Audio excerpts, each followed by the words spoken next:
Ladies and gentlemen, let's talk about something profoundly misunderstood: silence. We live in a world where everyone wants to speak. Social media has turned people into preachers, shouters, and opinion dispensers. But have you ever considered the idea that maybe, just maybe, God wants you to shut up? Now, I don't mean silence in a weak, submissive way. I mean the kind of disciplined silence that allows you to think, to truly think. Because when you speak without thought, you are nothing more than a chaotic force in the world. And chaos, as we know, is the enemy of meaning. Silence is not just the absence of words. It is the foundation of wisdom. When a person chooses to remain silent, it is not necessarily an act of ignorance or passivity, but often one of deep understanding and control. In our world today, where everyone competes for attention, where noise fills every moment, and where people feel the constant need to voice their opinions, the value of silence has been almost entirely forgotten. But the truth is, silence is a sign of mastery over the mind, over emotions, and over the very nature of reality itself. Consider the times when you have spoken impulsively, out of anger, frustration, or a desperate need to be heard.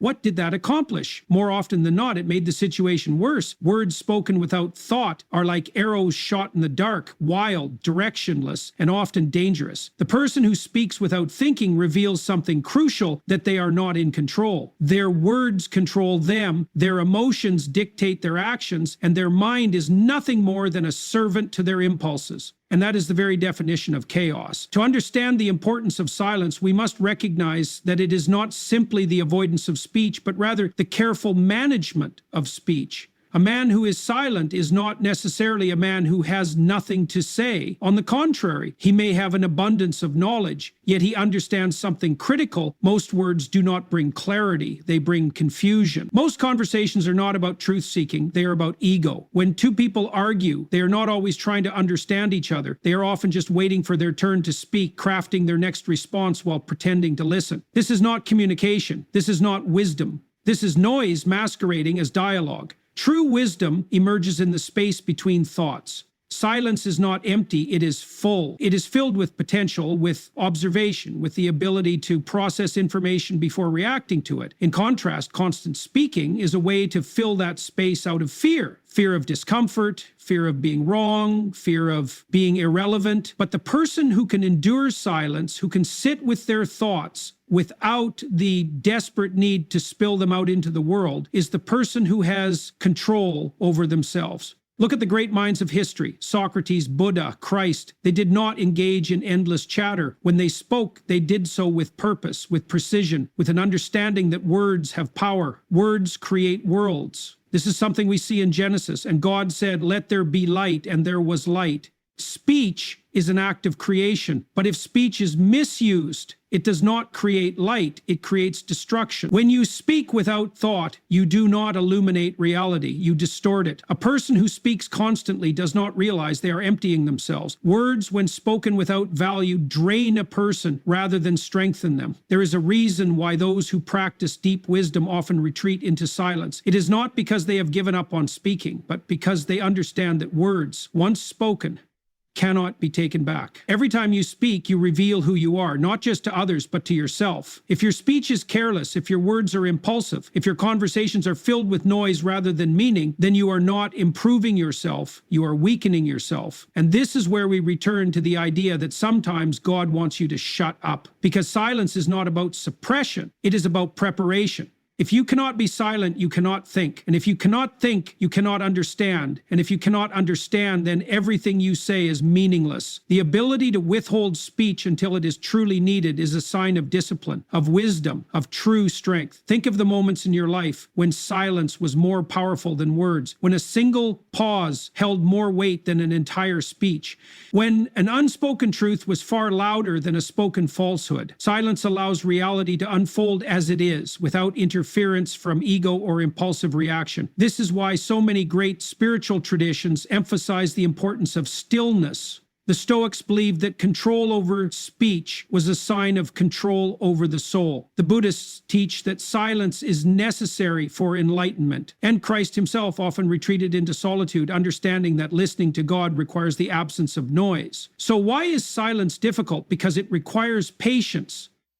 It requires humility. It forces you to sit with yourself, to acknowledge what you do not know, to resist the temptation to fill every moment with unnecessary words. But if you can master it, if you can learn to hold back your speech until it is necessary, to listen before you speak, to think before you react, then you will have something most people lack: clarity. And clarity in a world drowning in noise is the rarest and most valuable thing you can possess. Most people believe that speaking is the key to intelligence, that the more one talks, the more knowledgeable they appear. But this is an illusion, a self-deception that leads people away from true understanding. In reality, the ability to listen is far more powerful than the ability to speak. A person who listens with intent, with patience, and with humility absorbs knowledge, while a person who speaks constantly risks drowning in their own assumptions. The world is filled with people desperate to be heard, but few who are willing to truly listen. Listening is not the passive act that many assume it to be. It is not simply waiting for another person to stop talking so that you can begin. It is an active process, one that requires focus, discipline, and a willingness to be changed by what you hear. When you listen carefully, you are not just collecting words. You are uncovering the structure of someone else's mind, their fears, their hopes, and the reasoning that has shaped their view of the world. To listen is to enter another person's reality, to step outside of yourself and momentarily exist within a different perspective. Most people fail to do this because they are too consumed by their own thoughts. They are not listening. They are rehearsing their next response. They are not absorbing new information. They are preparing to defend what they already believe. And this is a dangerous habit because it reinforces ignorance rather than dissolving it. The more a person talks without listening, the more rigid their thinking becomes. They trap themselves in a cycle of confirmation, never allowing new information to challenge their ideas. And when new knowledge is blocked, growth is impossible. The people who understand this best are those who have spent time around true intellectuals. A wise person does not dominate a conversation. They do not feel the need to fill every silence with words. Instead, they observe. They pay attention to what is being said, and just as importantly, what is not being said. They study the way a person speaks, the emotions behind their words, the inconsistencies in their arguments. And because of this, when they do finally speak, their words carry weight. A man who speaks without listening is like a builder constructing a house without measuring the materials. He assumes that his knowledge is sufficient, that his assumptions are correct, and so he builds without care. But when the structure collapses, when reality proves him wrong, he is left confused and frustrated. The same thing happens in conversation. A person who refuses to listen builds weak arguments, weak relationships, and ultimately a weak mind. They fail to see the flaws in their own thinking because they have never allowed those flaws to be exposed. Listening also serves another purpose. It teaches humility. When you listen, truly listen, you come face to face with your own ignorance. You begin to realize just how much you do not know. And while this may be uncomfortable, it is also necessary, because without that realization, there is no motivation to improve. A person who believes they already know everything has no reason to seek out more knowledge. But a person who understands their own limitations is driven to grow. There is a reason why the most profound teachers, philosophers, and spiritual leaders have all emphasized the importance of listening. Socrates, one of the greatest minds in history, built his entire method of inquiry on listening. He would ask a question, listen carefully, and then ask another question based on what he had heard. In doing so, he was able to expose contradictions, challenge assumptions, and ultimately lead people to deeper truths. The process was not about proving others wrong. It was about discovering what was right. This is the approach that leads to wisdom.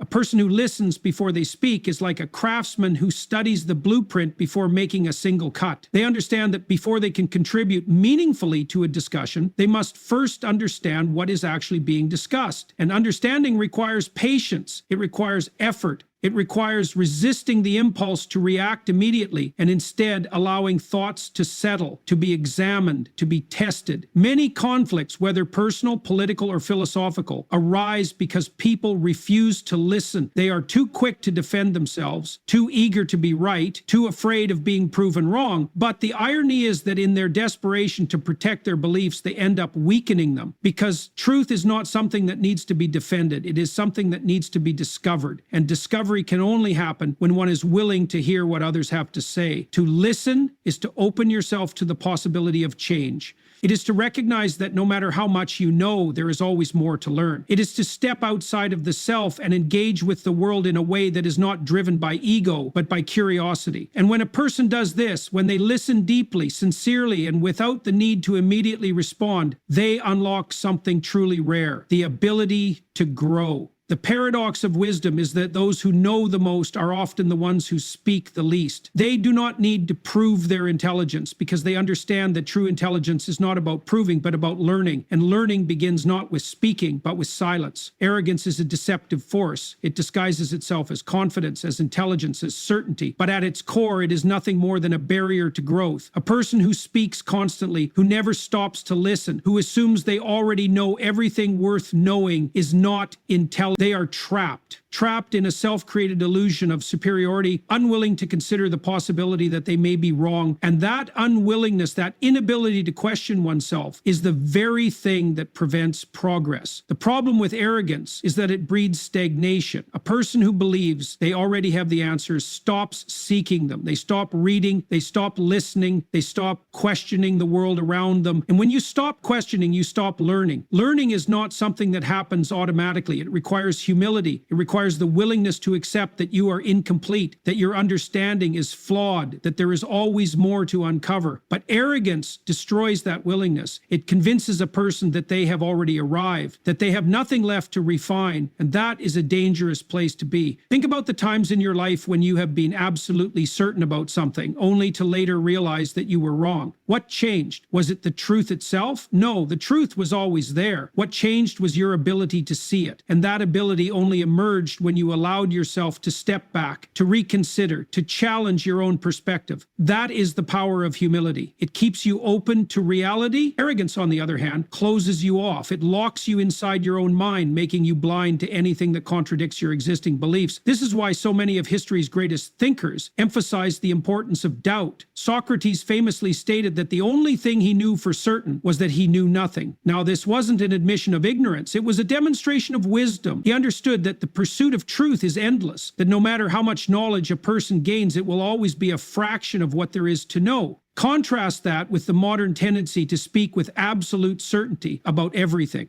People argue about politics, philosophy, science, and religion, not with the goal of understanding, but with the goal of proving that they are right. And in doing so, they rob themselves of the opportunity to grow. Arrogance is particularly dangerous because it feels good. It feeds the ego. It gives a person the illusion of superiority. And for a while, that illusion can be comforting, but it is also fragile because sooner or later, reality will intrude. The world does not conform to our beliefs. It exists independently of them. And when a person clings too tightly to their assumptions, when they refuse to adjust their thinking, they inevitably collide with reality in painful ways. They fail in their careers because they were too arrogant to take advice. They ruin relationships because they were too stubborn to admit fault. They resist change because they believe they already have everything figured out. And when things start to fall apart, they don't understand why. This is why arrogance is often paired with defensiveness. A person who is secure in their knowledge has no problem admitting when they are wrong because their identity is not built on the illusion of infallibility. But a person who is arrogant cannot afford to be wrong because their entire self-worth is tied to their perceived intelligence. And so they react with anger, with deflection, with excuses. They attack those who challenge them, not because they are truly confident, but because they are afraid of being exposed, afraid of facing the fact that they may not be as knowledgeable as they thought, afraid of having to start over. And this fear leads to a kind of intellectual paralysis. Instead of evolving, instead of adapting, the arrogant person doubles down. They reject new evidence. They dismiss opposing viewpoints. They create elaborate justifications for why they are right and everyone else is wrong. And in doing so, they isolate themselves from the very thing that could help them improve, the truth. So what is the solution? The answer is not to avoid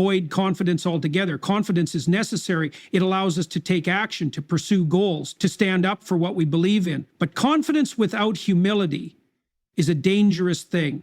True confidence comes from the ability to balance certainty with doubt, to hold strong beliefs, but to be willing to modify them in the face of new evidence, to speak when necessary, but to listen first, to recognize that intelligence is not measured by how much you talk, but by how much you learn. The most successful people in any field are those who never stop learning. Scientists who push the boundaries of knowledge are the ones who constantly challenge their own theories. Entrepreneurs who build great businesses are the ones who adapt to new information rather than clinging to outdated models. The strongest leaders are those who surround themselves with people who will challenge them rather than just telling them what they want to hear. A person who is truly wise understands that they will never have all the answers, and that understanding keeps them moving forward. It keeps them asking questions, it keeps them listening, and in doing so, it ensures that they will always be growing. Because the moment you stop questioning yourself, the moment you believe that you have nothing left to learn, that is the moment you stop improving. That is the moment you fall behind. So the next time you feel the urge to dominate a conversation, to prove your superiority, to dismiss an opposing viewpoint without considering it,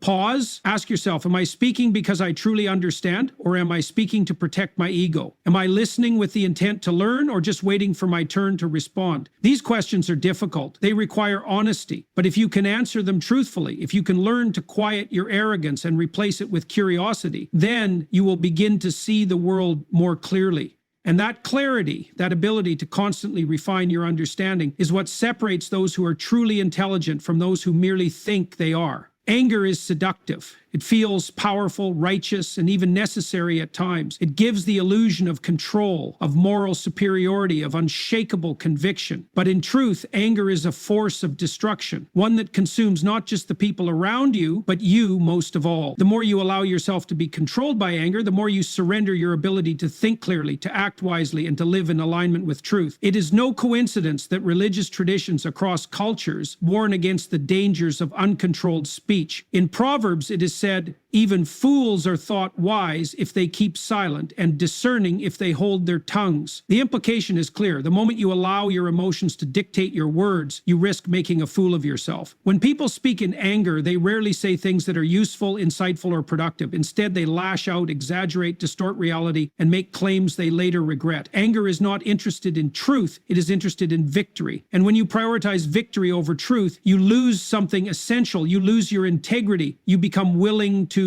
manipulate, to deceive, to use words as weapons rather than tools of understanding. You might win the argument, but at what cost? What have you actually achieved if, in the process, you have eroded trust, alienated others, and reinforced your own ignorance? One of the most dangerous aspects of uncontrolled speech is that it locks you into an emotional state. When you express anger, you reinforce it. You make it real, tangible, undeniable.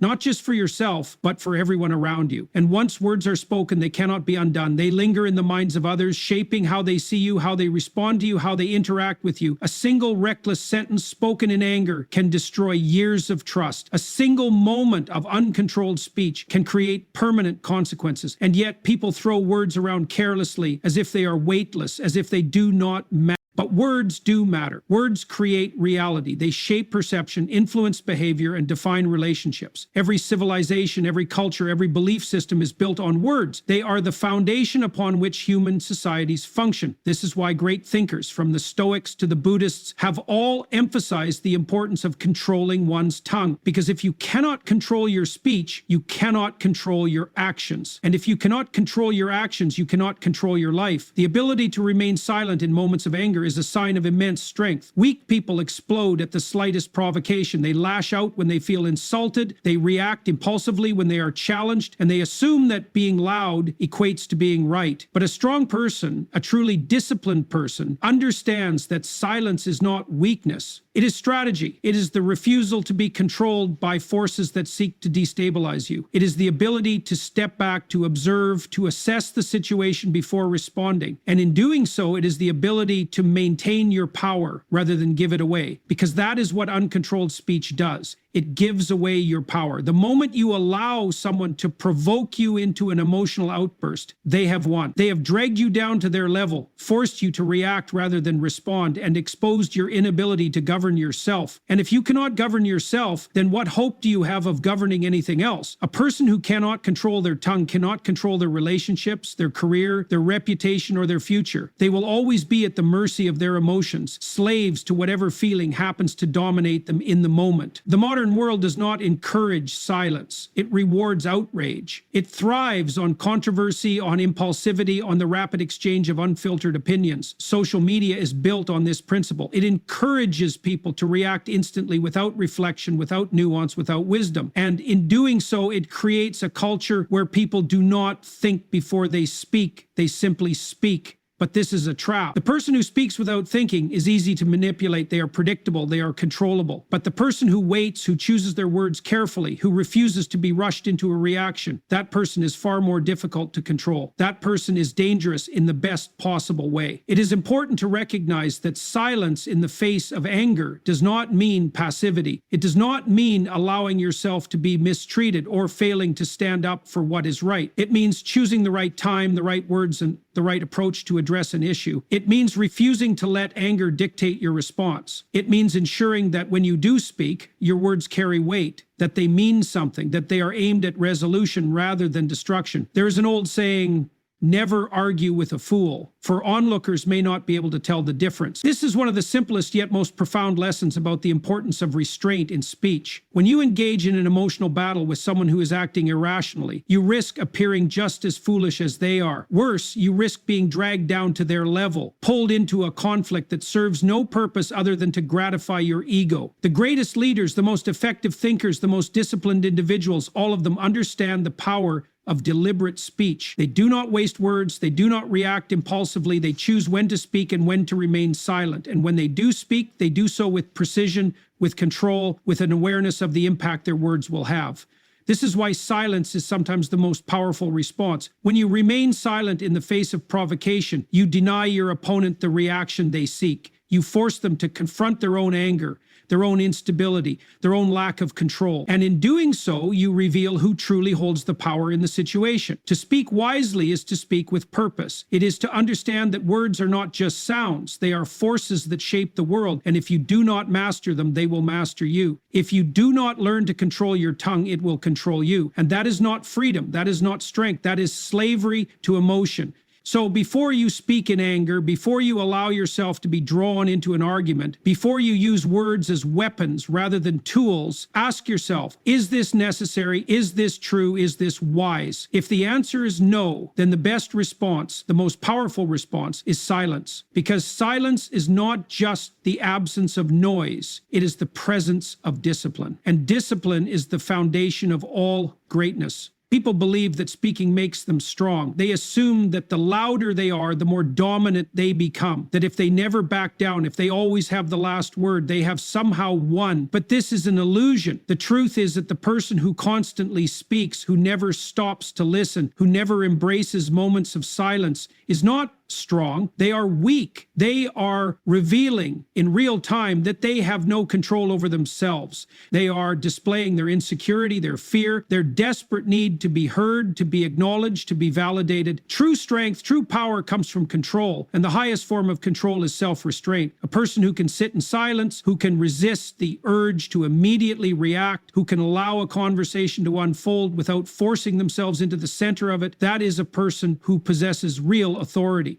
Because restraint is not passivity, it is not weakness. It is the deliberate withholding of force until the exact right moment to use it. And in that moment, the person who has remained silent will speak with such precision, such weight, that their words will cut through the noise like a blade. Imagine two types of people in an argument. One of them is loud, aggressive, speaking constantly, trying to overwhelm the other with words, with force, with sheer volume. The other is silent, watching, waiting, measuring the situation. Who in this scenario truly holds the power? The one who cannot stop talking, who cannot tolerate a moment of quiet, or the one who is so confident, so disciplined, that they can sit in silence and let the other expose their own weaknesses?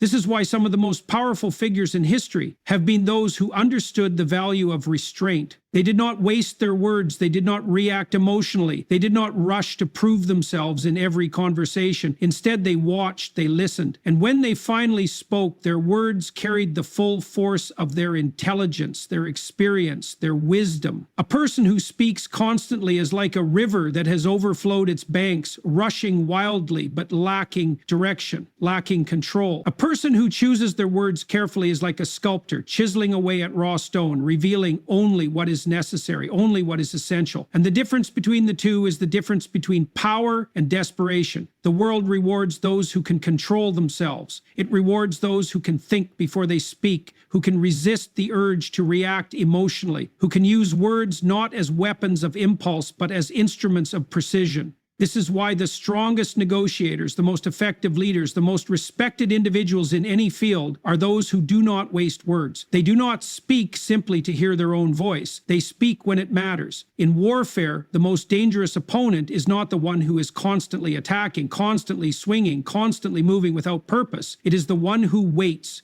who studies the battlefield, who understands that patience is often the greatest weapon. And the same principle applies to conversation, to conflict, to influence. The person who can sit in silence, who can allow others to reveal themselves, who can maintain their composure while everyone else loses theirs, that person is the one who ultimately wins. This is a lesson that applies everywhere. In personal relationships, the person who speaks less but listens more is the one who builds the deepest connections. In business, the person who does not feel the need to prove themselves in every conversation is the one who commands the most respect. In any competitive field, the individual who has the patience to observe, to learn, to wait for the right moment is the one who achieves lasting success. The irony is that people fear silence. They associate it with weakness, with uncertainty, with a lack of confidence. But in reality, silence is the ultimate display of confidence. It is the refusal to be drawn into unnecessary conflict. It is the ability to stand firm in what you know without needing to constantly validate yourself through speech. It is the understanding that true power does not come from the amount of noise you make. It comes from the precision with which you use your voice. Consider the way a skilled debater approaches an argument. They do not rush in with emotion, throwing out every point they can think of. They let their opponents speak. They let them reveal their flaws, their inconsistencies, their emotional biases. And then, with one or two carefully chosen sentences, they dismantle the entire argument. That is the power of restraint. That is the power of knowing when to speak. This is not just a skill for debate, it is a skill for life. The ability to hold your tongue when anger flares, the ability to pause before reacting impulsively, the ability to listen when someone else speaks rather than simply waiting for your turn. These are the qualities that separate those who are truly strong from those who are merely pretending to be. The world is filled with noise, people talking constantly, reacting instantly, seeking validation in the form of endless speech. But amidst all that noise, the rarest, most valuable thing is the person who does not speak unless they have something worth saying. The person who understands that silence is not just the absence of speech, it is the presence of control. Because when you master control over your own words, you master control over yourself. And when you master control over yourself, you become someone who is not easily manipulated, not easily provoked, not easily thrown off course. You become someone who others respect, not because you demand it, but because you command it. Not because you are always the loudest voice in the room, but because when you do speak, people listen. The ability to remain silent, to listen, to restrain oneself from speaking impulsively. This is not just a discipline, but a profound source of power. The world is loud, filled with voices desperate to be heard, people who believe that dominance comes from volume, that intelligence is measured by the number of words spoken. But history, wisdom, and experience tell us otherwise. The strongest, the most influential, the most respected individuals are those who do not waste their words. They understand that speech is a tool, not a weapon, that it is meant to clarify, not confuse, that it is most effective when used with precision, not recklessness. God, or the order embedded in reality itself, does not require constant noise. He does not demand that you prove yourself in every conversation, that you react to every provocation, that you fill the silence with meaningless chatter. No, God and life itself reward those who have the discipline to shut up and listen. Because in that silence there is learning. In that restraint there is wisdom. And in that pause there is the opportunity to speak only when it truly matters. The person who masters their tongue masters their life. The person who can sit in silence while others speak, who can absorb knowledge before offering an opinion, who can resist the pull of anger and pride, that is the person who holds real power. Because the world does not need more noise, it needs more clarity, more wisdom, more individuals who speak with purpose rather than impulse. So before you open your mouth, before you let your emotions dictate your words, before you seek validation through endless speech, stop, think, listen, and understand that sometimes the most powerful thing you can do is shut up, wait, and let your words carry real weight when the moment is right.